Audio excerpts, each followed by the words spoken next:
Yo no sé qué le pasa a usted cuando ora y qué tan fuerte es su fe. A mí me pasa a veces que yo oro y le pido a Dios, pero no tengo la seguridad de que Dios va a hacer.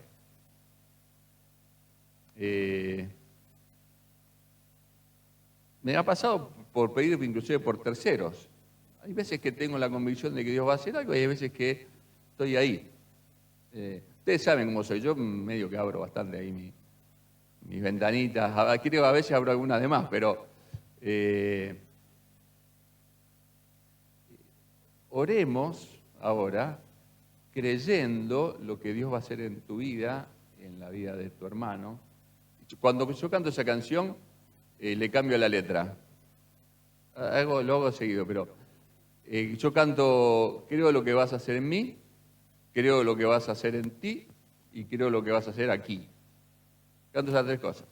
Lo hago para mí, lo hago para el otro y lo hago para la iglesia. Creo que Dios quiere hacerla con mi vida, creo que Dios quiere hacerla con tu vida y creo que Dios quiere hacerla con acá.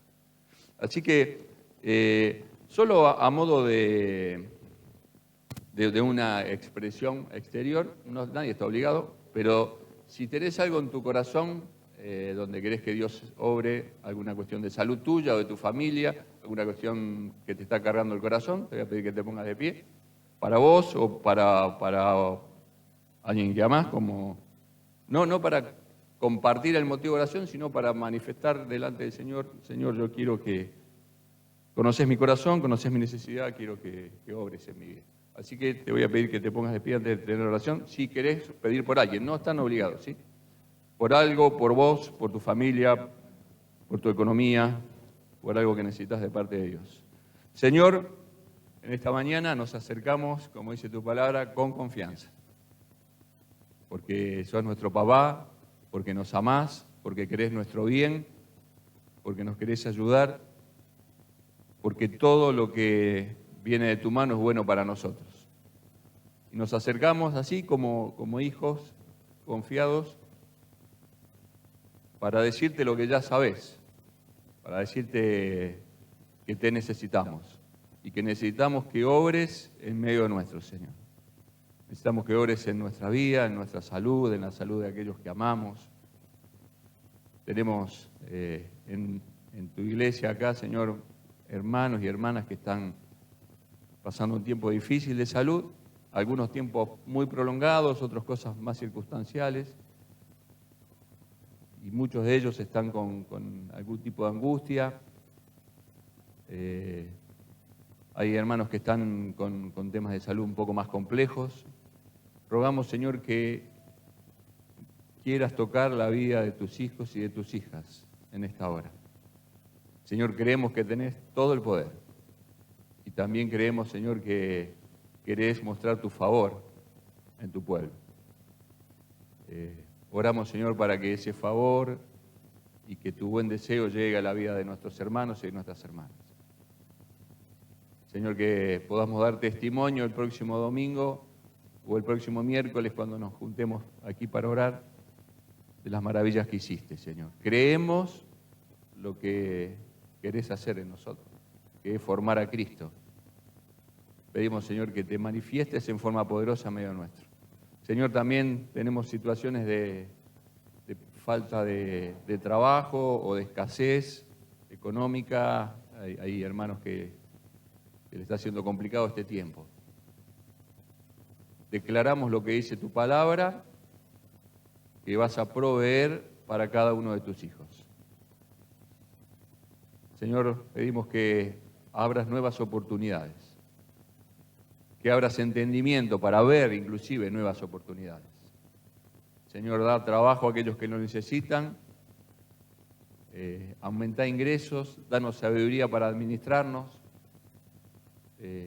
y que en todo, como cantamos al final, en todo, tu nombre sea glorificado. Porque todo es para vos, Señor. Todo es tuyo, todo te pertenece, nosotros también, y queremos darte gloria, Señor. Y como iglesia, Señor, también te pedimos que nos des aquellas cosas que nos faltan conforme a tus riquezas en gloria en Cristo Jesús. Que proveas todo lo que esta iglesia necesita para llevar adelante la misión. Y que tu gloria, Señor, se derrame en esta casa y que se derrame en este barrio y que muchos te conozcan, Señor, que muchos pasen de muerte a vida, que podamos ser elementos, instrumentos en tus manos de bendición para muchos, Señor, ayudándoles en su necesidad, predicándoles la buena noticia.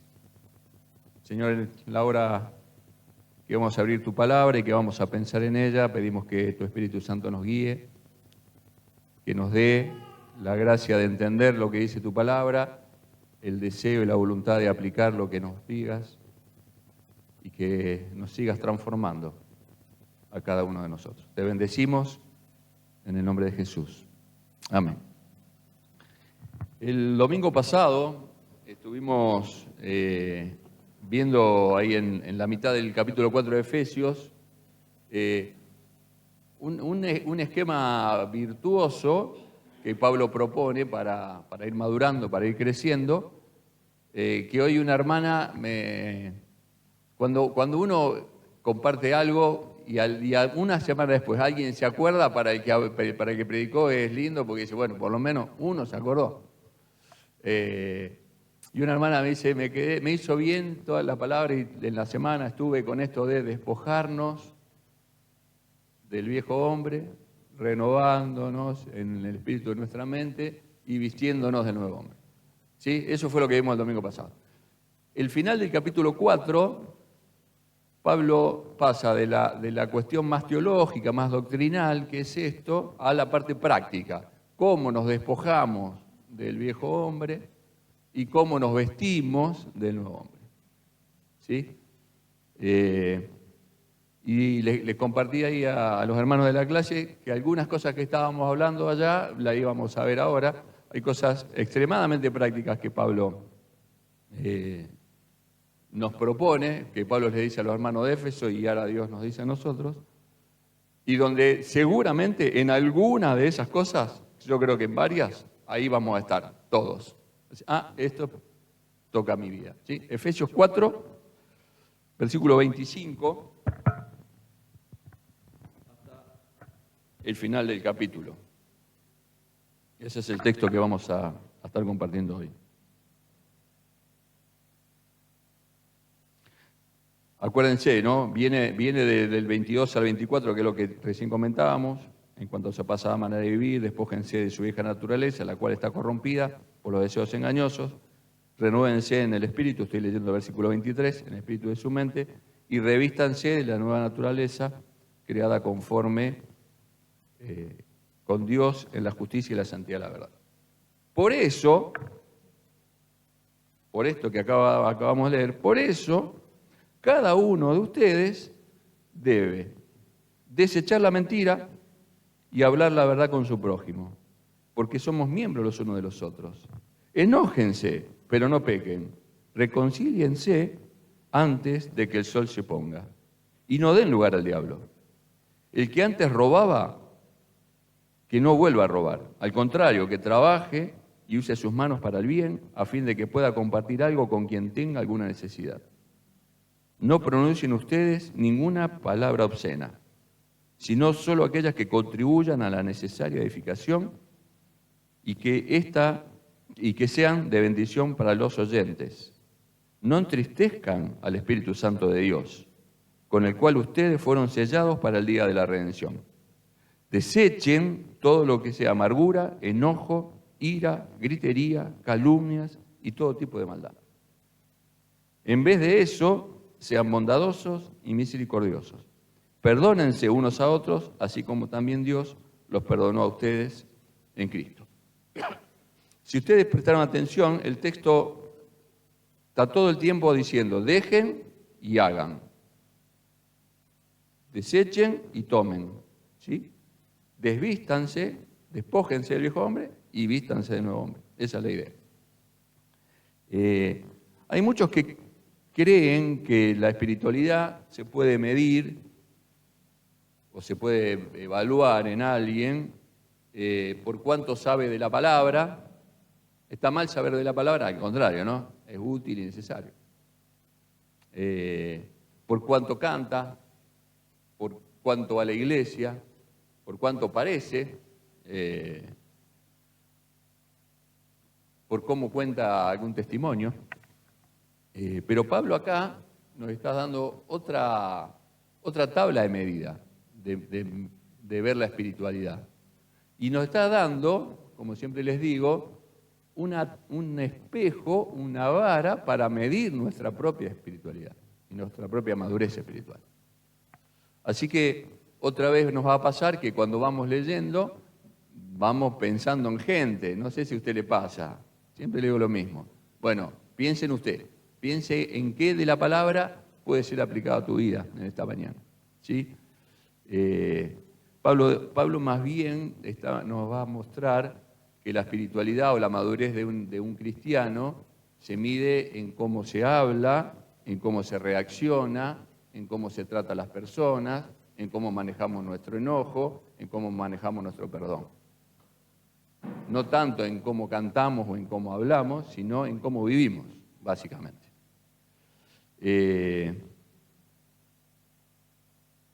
Lo más importante que hoy vamos a ver es algo que sabemos, pero que a veces estamos ahí. El Evangelio no solamente nos cambia el destino eterno, sino que nos cambia en el camino hacia esa eternidad. Eso es lo que debe pasar, que en el mientras tanto Dios vaya transformando nuestra vida, ¿sí? Ahí en el versículo 25 retoma algo que ya había hablado. ¿Se acuerdan que estuvimos hablando de hablar la verdad en amor? Bueno, acá vuelve a tomar esa idea y dice, por eso cada uno de ustedes debe desechar la mentira. Y esta palabra desechar es la misma el mismo concepto que usó hace un poquito atrás, que el texto anterior, que lo vimos la semana pasada, que es la idea de sacarse la ropa sucia. Desechá la mentira. Tirá la mentira de tu vida. Sacá la mentira de tu vida. Y habla la verdad con tu prójimo. La mentira pertenece al viejo hombre. Cada vez que nosotros nos relacionamos con la mentira, de alguna forma estamos dándole vida al viejo hombre. ¿La mentira qué es? Algo que digo que no es cierto, básicamente. Bueno, a veces la mentira es rotunda, categórica, casi obscena, de tan burda, pero a veces la mentira puede ser una media mentira, puede ser una exageración. La mentira puede ser el parecer algo que no es. Eso también es mentira. A lo mejor no es una mentira hablada, pero parecer o simular también puede ser una mentira. Estoy pensando en nosotros, en cristianos. No tiene nada que ver con la nueva vida en Cristo, ¿sí? Es interesante que cuando conocemos a Cristo, las cosas malas de nuestra vida no desaparecen. Lo que desaparece es el poder del pecado en nuestra vida y nuestro destino cambia en Cristo Jesús. La palabra nos afirma que pasamos del reino de las tinieblas al reino de su amado Hijo, dice Juan, ¿sí?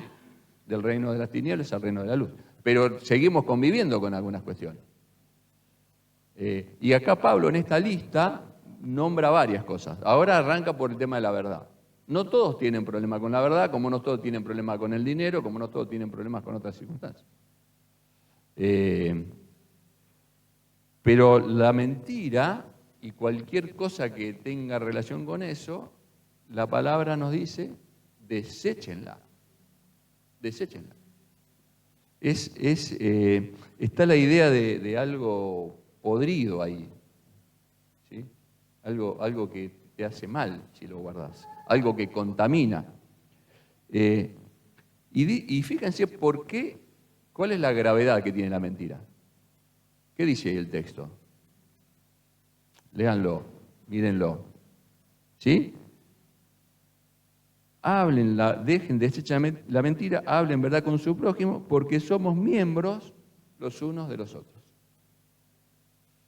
La razón por la que tenemos que andar en verdad y no tiene que haber ningún tipo de mentira, ninguna variedad de mentira, es porque somos miembros los unos de los otros. Hoy en la clase Dino estaba hablando un poco del matrimonio, de los roles, y dice, bueno, cuando entra la infidelidad en la pareja, es una mentira. rompe todo. ¿Por qué? Porque somos uno. ¿Qué dice la palabra que somos nosotros? Uno, un cuerpo.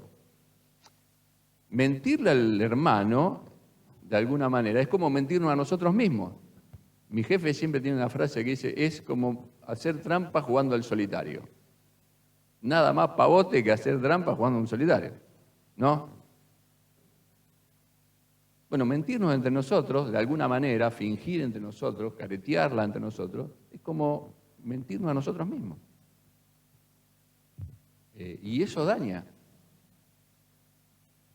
Siempre daña. Como daña una mentira en una pareja, en una familia, ¿no? Cuando entra la mentira o alguna variante, daña. Es verdad que Dios restaura, ¿no? Pero una vez que salió a luz, complica. ¿Sí? Así que lo contrario de la mentira es hablar la verdad en amor. Y la verdad en amor, ¿qué genera? Si la mentira genera desconfianza, ruptura, bueno, la verdad, hablada en amor, genera confianza, genera comunión, genera unidad. ¿Sí? Siempre las cosas traen un resultado. La mentira trae desunión, trae conflicto, y la verdad trae confianza, trae unidad. Así que primer punto, no voy a andar mucho más acá, porque ya estuvimos hablando la otra vez, pero la iglesia se debilita cuando la verdad se distorsiona. Cuando no tenemos verdad plena entre nosotros y en amor, la iglesia se debilita. El cuerpo se debilita. La familia se debilita. Así que, mi hermano, mi hermana, te animo en Cristo a que la verdad sea parte tuya y que desechemos de nosotros cualquier tipo de mentira. Hablada, actitudinal, cualquier cosa que sea algo de una especie de fingir, ¿sí?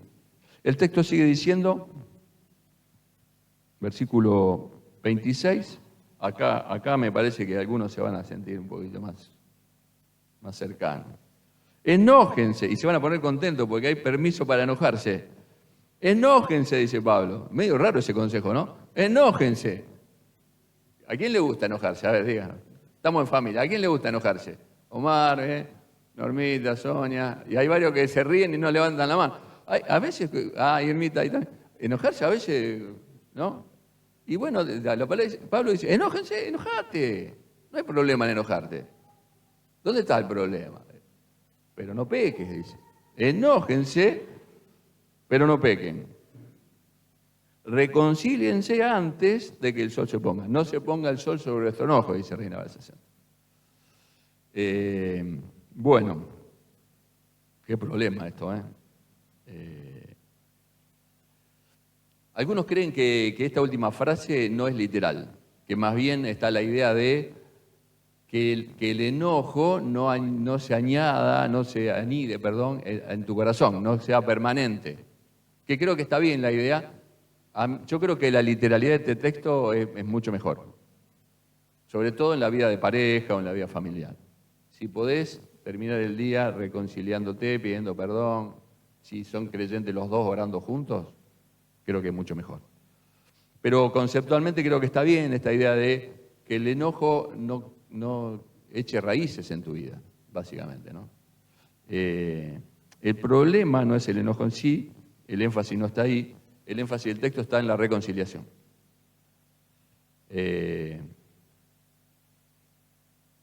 Yo, en esta etapa de mi vida, no tengo tanto problema con el enojo. Después, al final, vamos a ver que hay una lista, como una progresión, que viene después del enojo.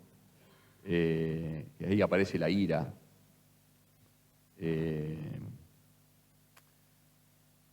Pero el enojo es tramposo también, es engañoso, como decía el texto anterior. Porque en el enojo ¿por qué uno se enoja en general? Porque siente que tiene algún derecho, ¿o no? No nos enojamos por algo que está bien. A veces nos enojamos con nosotros mismos. Puede pasar, no sé, estás manejando y sin querer te pasaste de largo, pasaste un semáforo en rojo, estás en casa cocinando y agarraste el teléfono y se te quemó la cebolla. Y uno se enoja así, de esos enojos personales. Pero en general cuando uno se enoja con otro, que es la idea del texto, acá está el enojo interpersonal, ¿no? No es un enojo propio. Uno se enoja porque lo que el otro hizo a uno le molestó, básicamente, ¿no? El enojo tiene que ver con eso. Y yo siento que tengo derecho a enojarme. Por eso me enojo. Porque me hicieron mal o porque hicieron algo injusto. A veces inclusive es un enojo contra terceros, ¿no? Que ese hizo algo contra otro, ni siquiera lo hizo contra mí y uno se enoja. Acá el problema es que el enojo, cuando se queda en nuestro corazón y en nuestra mente, acá no es solo sentimiento, acá hay mucho de mente, mucho en la cabecita. Porque la cabecita es la que sigue rumiando, y rumea. El enojo se transforma en amargura y se transforma en resentimiento. Y cuando el enojo llega al resentimiento, estamos complicados. Porque ahí ya dejó de ser un brote y se hizo una planta con raíces adentro nuestro.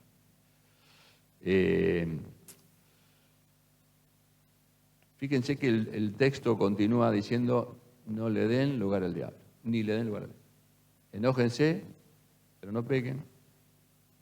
No se pongan sobre dentro enojo, ni den lugar al diablo. El enojo es una puerta. Nosotros hablamos de puerta, ¿no? Acá la palabra habla de dar lugar. Es una puerta que uno le abre al enemigo. No creo que ningún cristiano pueda ser poseído por el diablo. Entiendo que no se puede, de una misma canilla no puede salir agua fría y agua caliente. De una fuente no sale la misma agua. Pero sí podemos darle lugar al diablo. Sí podemos darle lugar. Sí podemos permitir que el diablo... Es como...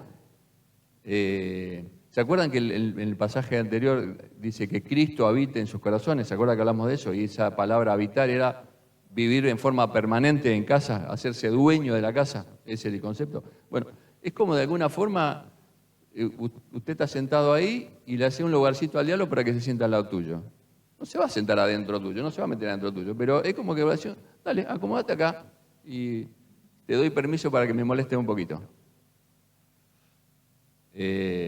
A los que nos gusta enojarnos, a los que levantaron la mano y a los que se rieron sin levantar la mano, estamos en un riesgo ahí, porque el enojo, cuando queda, y queda ahí adentro trabajando, va provocando adentro nuestro raíces de amargura, dice la palabra.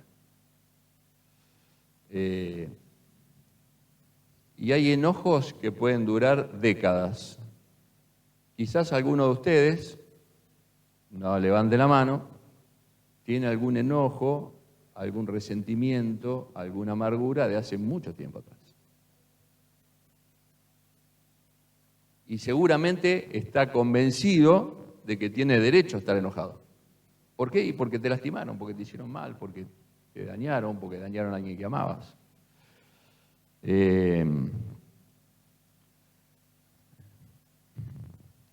Satanás es especialista en trabajar con nuestras heridas y con los lugares que nosotros le damos. Él se encarga fantástico de eso. Hacele el lugarcito y vas a ver. Por eso la palabra te dice, no le des lugar al diablo, no le des lugar al diablo.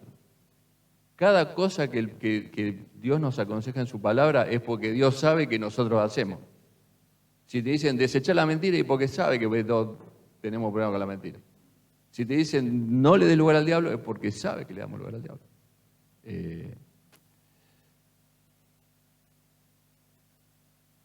Es más fácil perdonar antes que se ponga el sol que perdonar después de 20 años. Si vos tenés en tu corazón y en tu mente algún resentimiento, algún dolor, algún enojo de hace mucho tiempo, no es tan fácil decir, bueno, sí, está bien, lo perdono. Antes que se ponga el sol, perdono. Porque eso ya viene alimentado y tiene En algunos casos tienen unas raíces que deben tener 50 metros de profundidad. Ahora, no hay nada que Dios no pueda remover. No hay herida que Dios no pueda sanar. ¿Sí? Entonces, amada mía, hay que resolver esos conflictos. Hay que dejar de darle lugar al diablo. Hay cosas que nos enojan, no hay problema. Quizás tengas razón en enojarte. Quizás tengas razón. Pero no dejes que ese enojo se transforme en amargura, en resentimiento. Por eso dice, habla la verdad. Si estás enojado, bueno, anda, hacelo con amor, trata de que el enojo no te domine, pero habla. No te lo guardes, porque si te lo guardas, ¿qué pasa? Empieza a trabajar adentro del corazón. Y nos pudre. Esto de sacarse el hombre viejo, la vieja naturaleza, es porque tiene feo olor, mi hermano, mi hermana. Todo lo viejo que traemos de la vieja vida tiene feo olor. Y nos complica la vida. Y nos complica la vida. Así que yo sé que sobre todo lo que tiene mucho tiempo no es de fácil solución.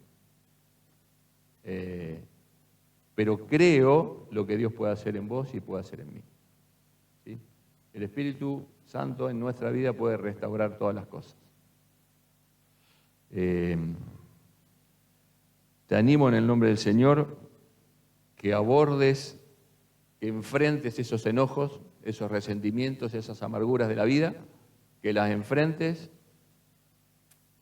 y las pongas en la cruz.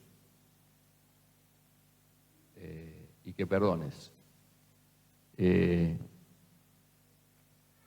enojo, la amargura, el resentimiento, estos dolores, son como un fuego que primero consumen al que los tiene y después a su entorno. No hay nadie que sufra más estas heridas que vos. Mucho más que aquel que te lastimó o con aquel que estás enojado. Muchísimo más. El otro, se suele decir que muchas veces el otro ni siquiera se enteró de lo mal que vos estás. Y vos estás ahí anclada en algo de la historia. Soltalo. Perdoná, soltá. Dice la palabra que la verdad nos hace libre, dice Juan, ¿no? La verdad nos hace libre. Bueno, agarrá la verdad de Dios y metela a tu vida. Y desechá, soltá el resentimiento y la amargura, soltá. Pedirle a Dios que te ayude. Pedí ayuda si hace falta. A veces es necesario hablar algunas cosas, contar algunas cosas, sacarla. Hay cosas que son muy dolorosas. Pasa mucho con situaciones de abuso. Me pasó una vez con una persona muy mayor que me contó una situación de abuso de hacía más de 50 años. Nunca lo había hablado con nadie. Esas cosas nos rompen por dentro y no te dejan ser libre. Uno está agarrado ahí, ¿no? Así que si hace falta ayuda, pidamos ayuda. Y si no, derramemos nuestro corazón delante de Dios. Pero no le demos lugar al diablo, mi hermano, por favor. Ni en tu vida ni en la vida de la iglesia. ¿Sí? Somos responsables de eso. Versículo 28. Espero que acá nadie se sienta muy identificado, pero acá hay un proceso maravilloso. Dice, el que roba, no robe más. A ver, ¿quién es el ladrón acá? No, ahí. El que roba, no robe más. Ahora, bueno, es lo que se supone que tiene que pasar en la vida del creyente. El que hacía algo que a Dios no le agradaba, que estaba mal, lo tiene que dejar de hacer. ¿Sí? El que pecaba, que no peque, podríamos decir como una generalidad. Pero miren qué interesante. ¿Qué es lo que dice Pablo? El que hurtaba o el que roba, no robe más. Si no, al contrario, dice en Reina Valera Contemporánea, que trabaje, o sea, ya no robes, ponete a trabajar. ¿Sí? Ganate la tuya laburando y no con el laburo de otro. ¿Está bien? ¿Y qué más dice? Trabajá para que puedas ayudar a los que necesitan. ¿Ustedes se imaginan a un ladrón que por propia naturaleza diga, está bien, no voy a robar más, quiero hacer las cosas bien? Y que porque se convirtió solamente en bueno por sí mismo, va a empezar a trabajar para poder repartir. Eso es algo que solamente puede hacer el Espíritu. Este es un versículo donde uno puede ver la transformación del Espíritu en la vida de una persona. Porque pasaste de robarle a otro, de sacarle al otro lo que tenía, a poner vos tu esfuerzo para poder ayudar a un tercero. Eso es lo que se espera de nosotros. Que la transformación, despojarnos del viejo hombre, renovarnos en el espíritu de nuestra mente y vestirnos del nuevo hombre, sea el proceso que se vea. Esto es extremadamente gráfico. Alguien que le sacaba a otro, ahora da. ¿Sí? Pero ese es el proceso, podríamos decir, proceso virtuoso de la transformación del espíritu en nuestra vida. Dejamos lo que a Dios no le agrada, hacemos lo que a Dios le agrada y servimos. ¿Sí? A eso fuimos llamados. Fíjate si en tu vida hay algo de esto que no esté del todo bien, que Dios quiera que dejes. Bueno, eso te va a llevar a hacer algo que Dios quiere que hagas y eso te va a llevar a hacer algo por un tercero, para bendecir a alguien, para ayudar a alguien. Siempre va a ser así. Estamos en esta vida para predicar el Evangelio y para ser de bendición. Después, ahora cuando hablemos de la palabra, de lo que decimos, es extremadamente explícito eso. Dice, versículo 29, no pronuncien ustedes ninguna palabra obscena, sino solo aquellas que contribuyan a la necesaria edificación y que sean de bendición para los oyentes. La palabra obscena acá en 60 dice, no dice obscena, dice corrompida. Esa palabra corrompida tiene la figura de fruta podrida, de lo que... ¿Qué pasa? ¿Qué se dice que la fruta podrida hace en el cajón? Pudre a todas las demás, ¿no? Bueno, es esa idea, que lo que vos digas, una palabra que vos digas, corrompida, obscena, podrida, lo que va a provocar es pudrición, básicamente. Ninguna palabra de ese tipo salga de tu boca. ¿Para qué? Para que no contamine, para que no destruya, para que no ensucie, para que no degrade. No voy a pedir que levantemos las manos tampoco en esta, pero no pensemos en palabras obscenas como lo que llamamos malas palabras. No estamos hablando solamente de eso. Las palabras obscenas son aquellas cosas que contaminan. Una mentira es una palabra que contamina, por ejemplo, para tomar el primer concepto. Pablo enseña acá un principio que si los cristianos lo aplicaríamos, creo que no habría conflicto en ninguna casa de creyentes ni en ninguna iglesia de creyentes. Fíjense. No pronuncien ustedes ninguna palabra obscena, ninguna palabra salga, ninguna palabra corrompida, sino solo aquellas que contribuyan a la necesaria edificación y que sean de bendición para los oyentes. Si antes de hablar, vos y yo, pensamos si lo que vamos a decir es algo bueno,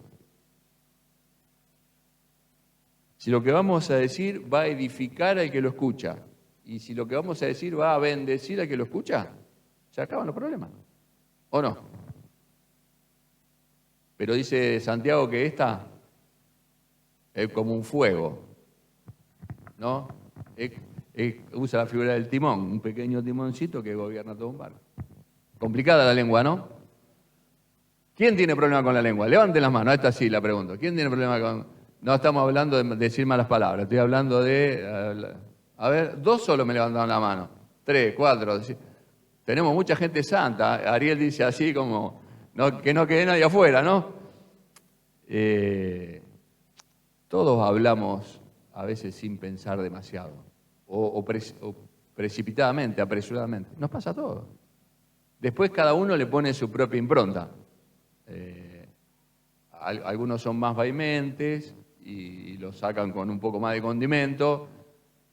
Otros lo dicen con un mejor tono, pero a veces con un tono re suave también estás partiendo al medio a alguien, ¿no? Las formas a veces ayudan o a veces perjudican, pero el contenido es lo que complica, ¿no? Entonces,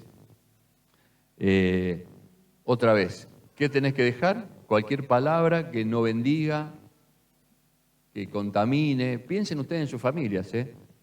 Nos podemos ir un poquito acá de la iglesia también.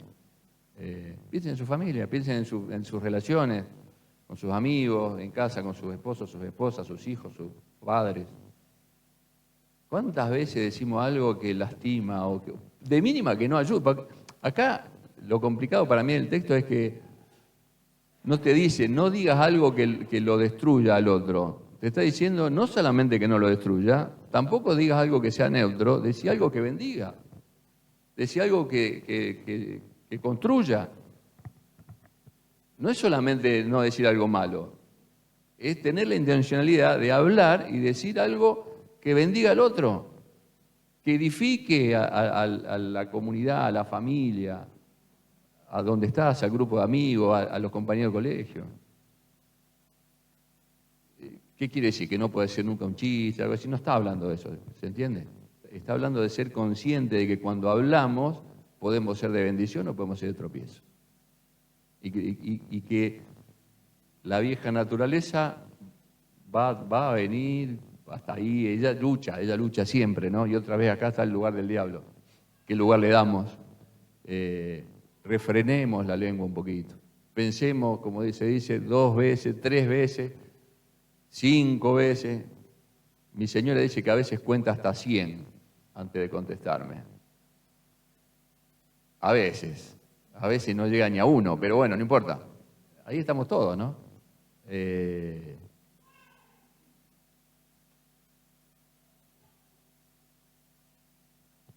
Por favor, hermano, por tu propio bien, el bien de lo que vos amás, pensemos si lo que vamos a decir construye, edifica, bendice. Lo pienso para la iglesia, pero lo pienso para tu casa, para tus relaciones. Muchos de nuestros problemas familiares están alimentados porque hablamos demasiado rápido, decimos cosas y ustedes ya saben cómo es esto, ¿no? Una vez que largaste, ya no podés volver, ¿no? Por eso hay un refrán que dice, que no me acuerdo quién lo dijo, que uno es dueño de sus silencios y esclavo de sus palabras. Porque una vez que la dijiste, ya está. No hay forma de agarrarla, ¿eh? Y ya está.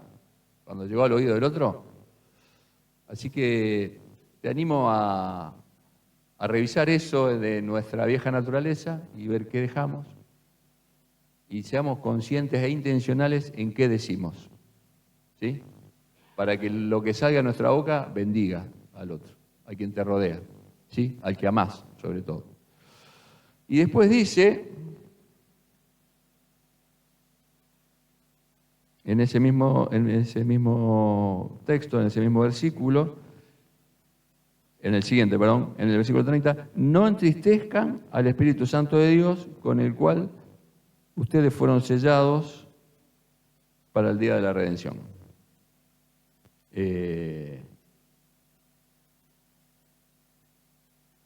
¿Cómo se entristece el Espíritu Santo? ¿O cómo entristecemos el Espíritu Santo? Bueno, fácil. Leamos el contexto del pasaje. Todo lo que te dice que dejemos de hacer, si lo hacemos, entristecemos al Espíritu Santo. El Espíritu Santo se entristece porque es una persona, ¿sí? Nosotros creemos en un Dios trino, imposible de explicar humanamente, lo creemos por fe, Dios Padre, Dios Hijo, Dios Espíritu Santo, 3 personas en uno solo, son personas que piensan, tienen voluntad, sienten, actúan. Por eso dice, no lo entristezcan al Espíritu Santo. No es una fuerza. Hay movimientos así espiritualongos que dicen que el Espíritu Santo es una fuerza, una energía. Bueno, la palabra nos enseña que el Espíritu Santo es una persona, por eso se entristece. Y dice más, dice el Espíritu Santo con el que fueron sellados para el día de su redención. No sé si lo van a recordar, pero Efesios capítulo 1 dice que Cristo, que el Espíritu fue el sello, fuimos sellados con el Espíritu Santo, ¿sí? Que son las arras de nuestra herencia, la garantía de nuestra herencia. No vas a perder la salvación si haces alguna de estas cosas y entristeces al Espíritu Santo. Eso está diciendo el texto. Ustedes fueron sellados por el Espíritu Santo. El Espíritu Santo vive dentro de ustedes desde el día que te convertiste. No lo entristezcas. Creo que no somos conscientes, y me pongo primero en la fila. Creo que no somos conscientes que cuando actuamos de una manera que a Dios no le agrada, entre otras cosas, además de permitir que el pecado otra vez vuelva a complicarnos y a perder la comunión con Dios hasta que pidamos perdón, creo que no somos conscientes de que estamos entristeciendo al Espíritu Santo que vive en nuestra vida.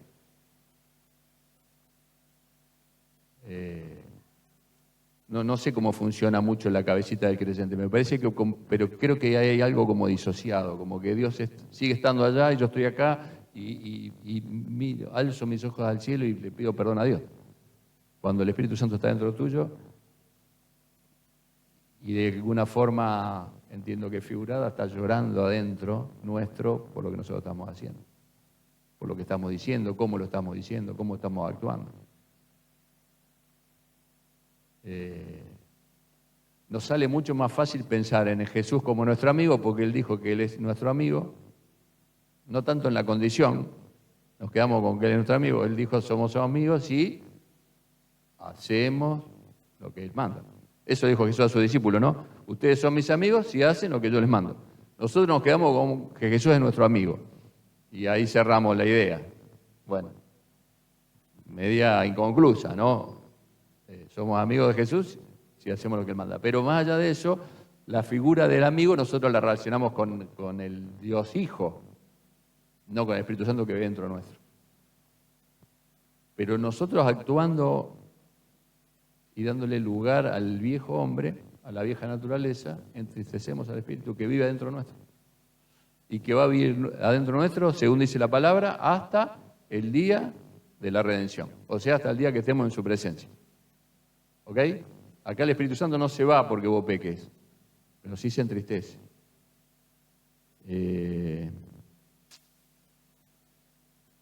Bueno, está bueno que tratemos de ser conscientes de esto. Así como recién pensamos en si lo que digo bendice al que amo, si lo que hago entristece al Espíritu.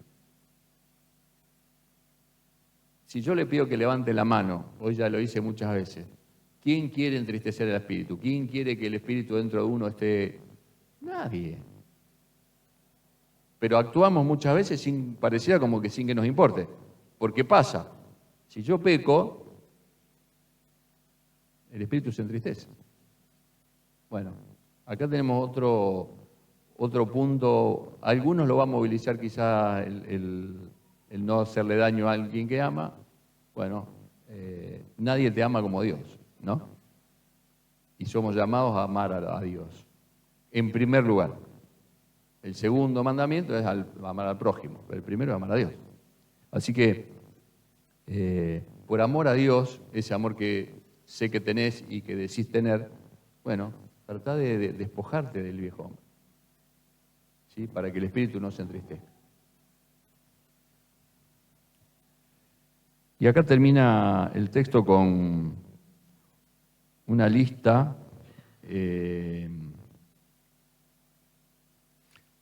como que va aumentando de intensidad. Dice, desechen otra vez, que hay que despojarnos, la vieja naturaleza, desechen, sáquense de encima todo lo que sea amargura, enojo, ira, gritería, calumnias y todo tipo de maldad. Uno antes de gritar, ¿qué hace? Se enoja, ¿no? No gritás y después te enojás. Bueno, fíjense que hay como una progresión. Quítense de ustedes todo tipo de amargura. Y volvemos un poquito al principio, como que Pablo está haciendo como una recopilación, y dice, quítense todo tipo de amargura, de enojo, de ira, de gritería, de calumnias y todo tipo de maldad. Al final pone todo tipo de maldad como para que ninguno diga, bueno, yo no me enojo tanto, no grito. Bueno, ahí en el todo tipo de maldad, bajamos todo. Bueno, este es un proceso. Yo siempre les digo, todos estamos en proceso. Pablo decía, no pretendo haberlo alcanzado ya. ¿Sí? Es un proceso. Acá no nos estamos descalificando. No estamos diciendo, uy, qué desastre que somos. Estamos viendo qué cosas Dios nos pide que vayamos dejando para que nos vayamos pareciendo más a Cristo. ¿Sí? Y cada uno de nosotros tendrá cosas diferentes que dejar. Acá Él nos da una lista y cada uno va tildando lo que sea apropiado. ¿Y con qué te vestís? Desvestite de todo esto. Despojate de todo esto. ¿Y con qué te vestís? Versículo 32. En vez de eso, sean bondadosos, misericordiosos.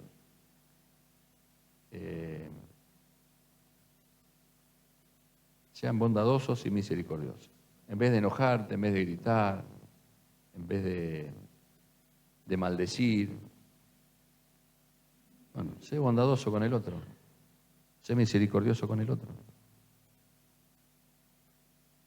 Y perdónense unos a otros, así como también Dios los perdonó a ustedes en Cristo. El enojo tiene que ver, como hablamos antes, muchas veces con algo que el otro nos hizo. ¿Sí? Y estas cosas que hablamos al principio de que por ahí llevan años en nuestra vida, siempre tienen que ver con algo que nos hicieron. Pablo cierra este párrafo y esta idea con la idea de perdonarnos unos a otros. Y nos pone una vara ahí enfrente que nos complica un montón, ¿o no? ¿Cómo tenemos que perdonar? Como Cristo te perdonó. ¡Ja! Es altísima esa vara, ¿no? ¿Qué no puedo perdonar yo? ¿A qué estoy autorizado a no perdonar? ¿Qué ofensa puedo no perdonar? Si tengo que perdonar como Cristo me perdonó a mí. Nadie nos hizo nada a nosotros tan complicado, por más complicado que... No estoy minimizando la historia de vida de cada uno, digo, ¿eh? Pero nada fue peor de lo que nosotros hicimos a Dios. Él tuvo que morir en la cruz por nosotros. Bueno, ¿cómo perdonar? Como Cristo te perdonó. En esto creo que hay que pedirle auxilio a Dios, al Espíritu, y decirnos, Señor, dame ese tipo de perdón, porque a veces no sale, no fluye muy fácil. ¿Sí?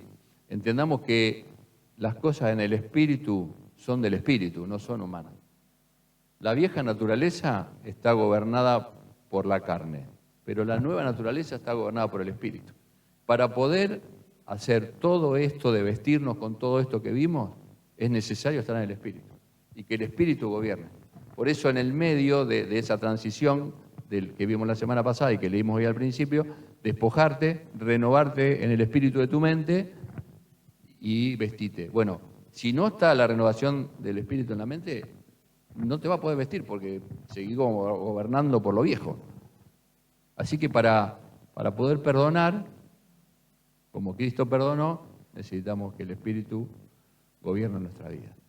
Para vivir como Dios espera de nosotros, necesitamos que el Espíritu gobierne nuestra vida. Si querés saber cómo estás en tu vida espiritual, en tu madurez espiritual, no te preguntes ¿Cuántas veces venís a la iglesia por mes? No te preguntes cuánto ofrendás. No te preguntes si escuchás canciones cristianas en tu casa. Pregúntate cuánto cambió tu manera de hablar.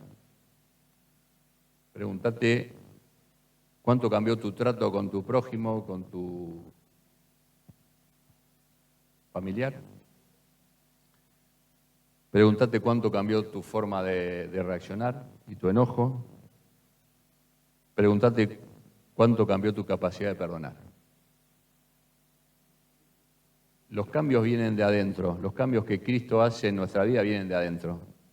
Lo otro es exterior. Leer la Biblia, venir a la iglesia, escuchar música, todo eso es exterior. Alimenta nuestro espíritu, por supuesto. Pero eso es lo que pasa en las acciones afuera. El tema es lo que pasa adentro. El tema es lo que pasa adentro. Así que una buena manera de autoexaminarnos y evaluarnos es, bueno, ¿qué pasa con todo esto adentro mío? ¿Sigo contestando mal? ¿Me sigo sacando? ¿Voy por la calle manejando y me cruzan el auto y o digo o me pasa adentro? Porque si no lo digo, pero adentro me rompo todo, es lo mismo, en un punto, ¿no? Es menos peor, pero es lo mismo. Así que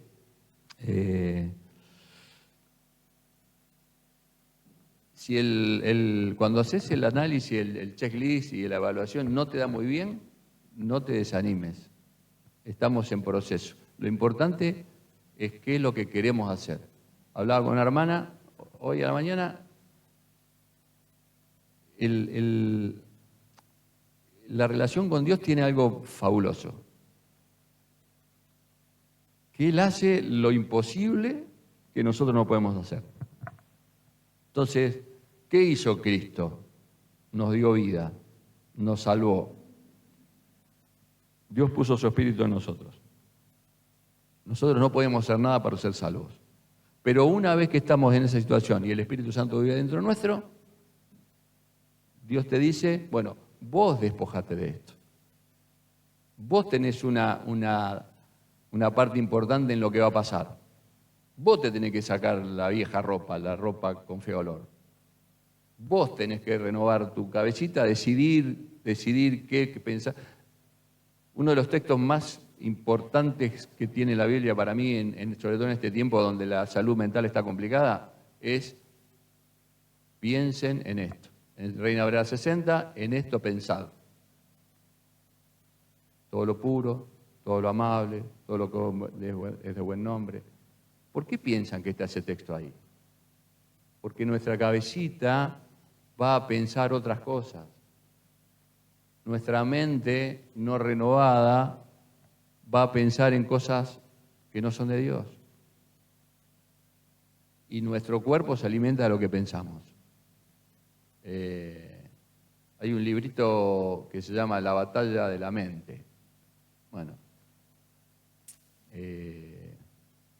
la batalla la libramos acá, y la voluntad en la vida del cristiano es fundamental.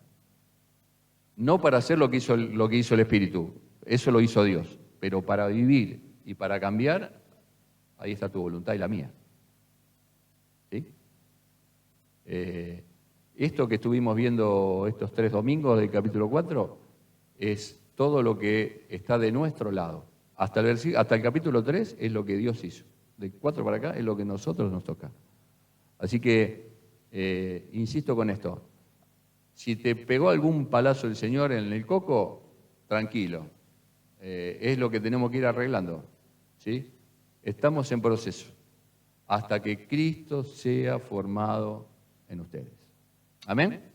Señor nuestro Dios, te agradecemos por tu palabra porque nos lee,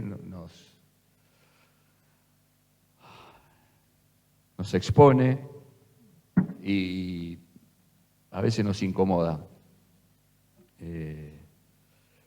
Pero Señor, te pedimos que sea tu Espíritu Santo en nosotros el que nos lleve a tomar las decisiones que tenemos que tomar. Nos conoces a cada uno, conoces nuestra historia, conoces nuestros dolores, nuestros fracasos, Conoces nuestra amargura, conoces nuestros enojos, conoces los motivos de esos enojos, Señor. Sabés que en muchos de nosotros tenemos razones para estar enojados. Y nos convencemos de que es así porque nos pasaron cosas. Yo te pido, Señor, que podamos tomar autoridad en el Espíritu para hacer lo que tu palabra nos enseña. Que podamos dejar atrás, Señor, el enojo, la ira, el resentimiento. Señor, saná en esta mañana, saná en esta mañana. Que tu Espíritu Santo, Señor, trate con cada uno de nosotros donde estamos necesitando. Ayúdanos y enséñanos a soltar, a perdonar a aquellos que nos lastimaron, queriendo o sin querer. Quizás acá hay hijos, hijas tuyas que le hicieron mucho daño, intencionalmente inclusive, Señor. Señor, hacenos libres en esta mañana, hacé libres, Señor, a tus hijos. Y poné perdón en nuestros corazones y en nuestros labios. Señor, ayúdanos a hablar de tal manera que seamos una fuente de bendición, de construcción. Que los que nos rodean, Señor, digan, qué bueno es estar con nosotros, qué bueno es poder escucharles, qué bueno es estar con él, con ella, me bendice. Señor, ayúdanos. Queremos ser más parecidos a vos. Queremos que tu voluntad se cumpla en la nuestra. No tiene tanto que ver con lo que nosotros queremos, sino con lo que vos querés. Vos querés gobernar en nuestra vida y en nuestro corazón. Así que pedimos, Señor, que esta semana sea una semana de victoria, donde sigamos despojándonos de aquellas cosas que no son tuyas, inclusive de aquellas cosas que nos gustan, pero que no te gustan. Y que nos vistamos, Señor, del nuevo hombre creado conforme a Dios. Te bendecimos en esta mañana en el nombre de Jesús. Amén.